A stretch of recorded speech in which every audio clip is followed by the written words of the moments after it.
Hi everybody, this is Corrine Forrest, and this week I'm going to talk to you about 5 ways to banish the Gloomies.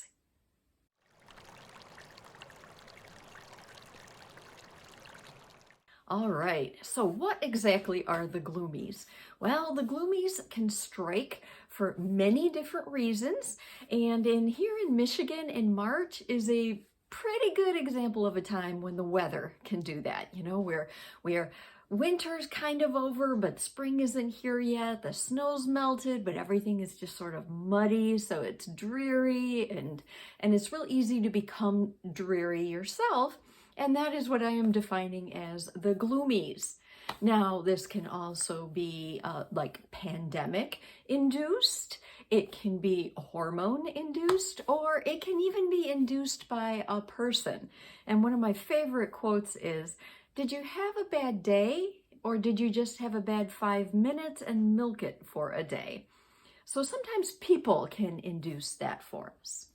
But regardless of how you get into a state of the Gloomies, let's do something about it. We don't want any gloomy victims here. So this week I'm going to give you 5 different ways on how to handle when the Gloomies strike. So the first one is all about self-talk. Is there a theme to the way that you talk about yourself? Like, do you always say, "Oh, I'm so lazy"? And whenever you start talking like that, you're giving your brain the signal to look only for that. So instead of calling yourself lazy, maybe you just need to switch your thinking to, "Well, I might be lazy right now, but look at all the things I've accomplished," kind of thing. My example for this one is that my size. I am only 5'3". I was a woman in a male-dominated profession for 32 years. And it was real easy for me to tell myself that because I'm rather short in stature and I'm rather slender in build, it's easy for people to overlook me or not take me seriously or pat me on the head and say, "She's so cute," and disregard anything I have to say professionally. So I could tell myself and talk about in my head that that's what I'm dealing with. And I did until the day I really embraced the belief that if I had a message to say and I delivered it as best as I could and people didn't pay attention to me, that was on them, not on me. If I did my best to communicate and they still disregarded me because I'm a woman or because I'm short or because I'm slender or whatever, that's on them. I can't control those things.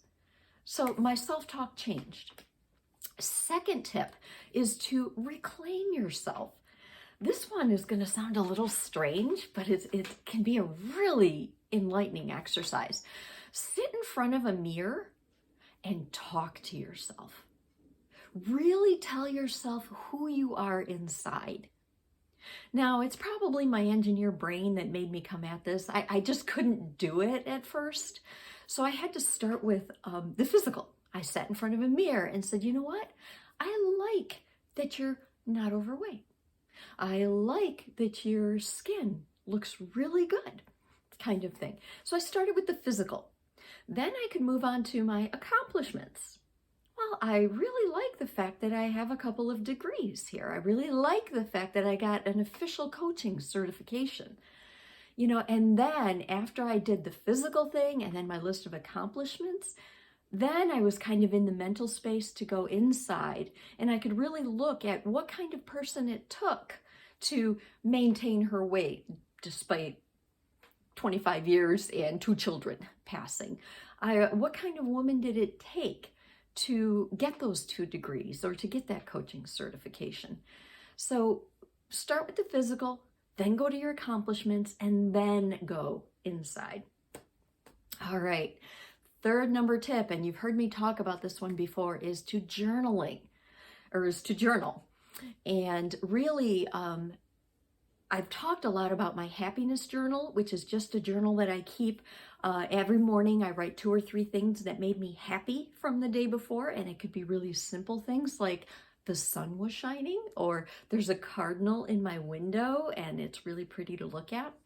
Or it could be deeper things like I am really happy that, my husband and I are celebrating our 27th anniversary. But the other journal I keep that I don't talk about that much is I do a thought download every morning. And this is just a way for me to process my emotions. What am I feeling? What do I like about how I'm feeling? What does it make me do because I'm feeling good? Or what am I feeling that's not so good? What am I worried about? What thoughts are making me worried on that day? So my third tip is to journal. My fourth tip really kind of goes in the Doug category, but it's to take care of yourself, to sleep, to eat, and to exercise at least a little. I like to joke that every year when I went for my physical, my doctor would say, "Do you exercise regularly?" And I would always say, "Absolutely, like clockwork, at least twice a year." But now that I'm this work from home thing, I have 90 minutes back in my day that I'm not spending commuting anymore. So I get to sleep in a little bit longer in the morning. I get to take part of that time to do that happiness journal and my thought download. And I take that extra time I get back in the afternoon and I work out a little. Now, it's not a big, long, frankly, sometimes it's not even a 30-minute workout, but at least 5 days a week, I try to do either strength training or yoga in that time I used to spend commuting. Fifth and final tip is work with your personality. If you don't know what your personality type is, get in touch with me. We can set up an assessment like the Myers-Briggs or the DISC, and you'll get to know yourself. But maybe you'll also get to find a trait that you're kind of unaware of that you can capitalize on.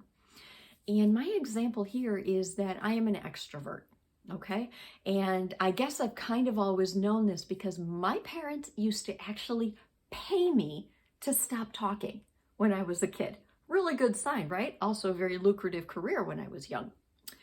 But for what was perceived as kind of a flaw that needed to be controlled when I was a kid, turned out to be part of my calling. Being an extrovert helps me make videos like this. It helps me facilitate workshops. It helps me coach. It helps me work with teams and large groups of people so that they can become more cohesive. So what turned out to be a flaw when I was little actually is a strength and part of my career now. So I'm going to leave you this. I'm going to recap my 5 tips about how you can banish the gloomies. First is your self-talk. Second is reclaim yourself, talk to yourself in the mirror. Third is to journal, to process your emotions. Fourth is to take care of yourself, getting enough sleep, eating well, and exercising.